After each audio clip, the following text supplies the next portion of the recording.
probably have at least one credit card and one debit card that you use. They look alike but have important differences that could substantially affect your pocketbook.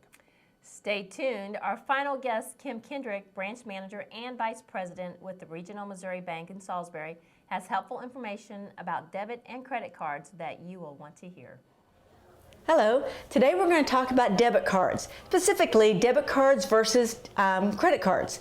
And we all know that debit cards have become very, very much used by everyone for their efficiency, their convenience, and it's just a good way to monitor your account. Things process very quickly. You're able to deduct them and monitor your balance. Now that's good if you do all that, but there is some other issues of that that maybe we should discuss, because we all know the debit cards come through and you want to. It's hard to keep track of your checking account, your balance. So you want to monitor that, and they're very easy to use, which that means they're easy to spend your money. But when you use a credit card versus a debit card, there is also some more protection that is extended to you by regulatory guidelines with a credit card.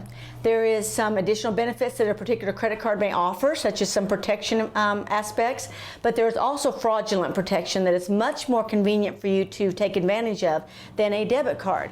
So for those charges, say, that's online or over the phone, you should always use your credit card. If something comes and isn't quite what you thought it would be, you can immediately cancel it. You can call the credit card company and get your money back.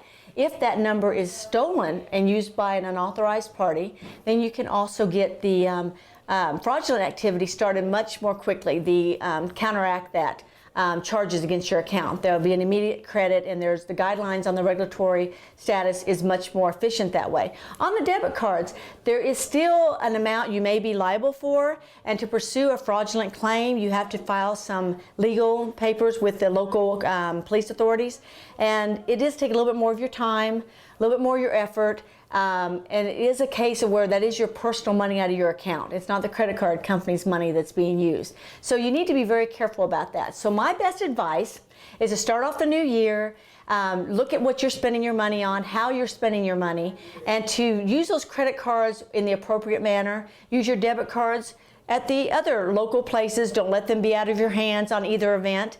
Try to keep those to where you are monitoring the use of them promptly with online capability. You can check on it in the middle of the month sometimes and see if things happening. Happened to me once, and it was very lucky that I checked in the middle of the month. I saved the credit card company quite a bit of money, but since I'd used a credit card rather than a debit card, it was a credit card company's money that had been taken advantage of, and they were more than happy to protect my account and my balance from unauthorized charges. So take some good advice, take a moment to kind of check that, review your habits, and maybe change how you use some of this credit or debit cards in the future. Don't settle for slow. The wait is over. Enjoy faster download speeds up to 300 megabits per second.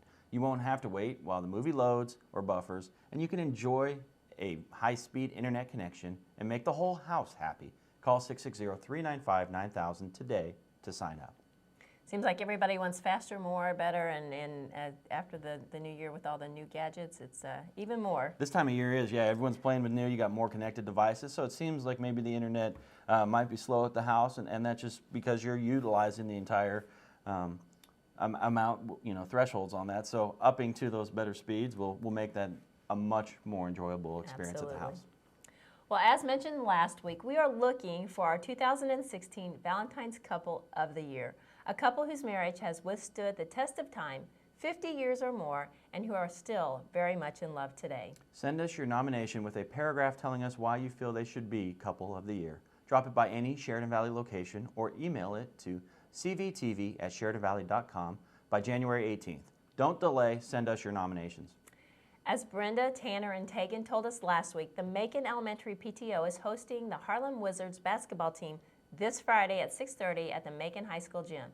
Several teachers, staff members, and community leaders will play against the Harlem Wizards, and it should be quite entertaining. Advance tickets are available, or you can purchase them at the door.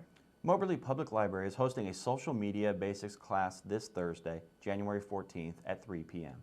They'll cover the basics of a variety of different social media sites: Facebook, Twitter, Instagram, LinkedIn, and Pinterest.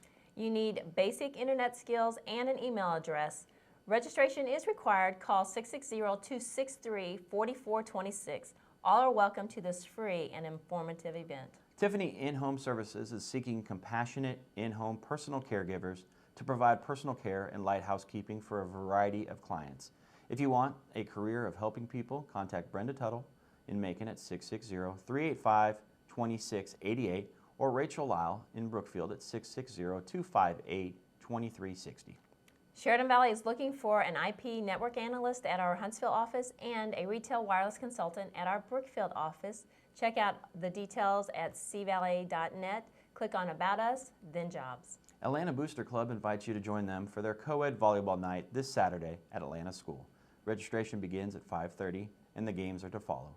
Come hungry as they will have soups, desserts, and beverages for all to purchase. You can contact Sarah Watson at 660-341-2695 for more information.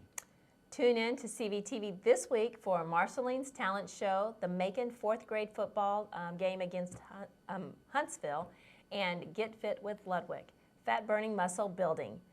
That might be a really good show for those that are, trying to get healthy, get trim for the new year. He does a very good job. So see these and many more of your favorite shows on this week on CVTV. And you can check out our weekly lineup for a full listing at cvalley.net. Also check out CVTV's YouTube channel for all your favorite CVTV programs. Simply click on the YouTube icon on Sheridan Valley's homepage. Our quote this week comes from Robert Brault, freelance writer for over 40 years. He is quoted saying, "Optimist, someone who figures that taking a step backward after taking a step forward is not a disaster. It's the cha-cha." Oh, there we go. So a little bit of a give and take to move, but yeah, I kind of like that one. I can't cha-cha at all, but I've definitely taken a step forward and a step back in my life. So it's just a dance. I can say I'm a dancer now. That's right. Well, that's it for now for the Sheridan Valley Channel and Darren L. Zaras. But before we go, I do have to say congratulations to Darren. He just recently received a promotion. He is now our he is our marketing manager. So Well, thank you, Donna. Appreciate that. It's a great step and something that there's you've got your work cut out for you and a lot of things to do. So congratulations. And we're all looking forward to a great 2016, and we appreciate everyone tuning in. So stay tuned. Another CVTV program is coming up shortly.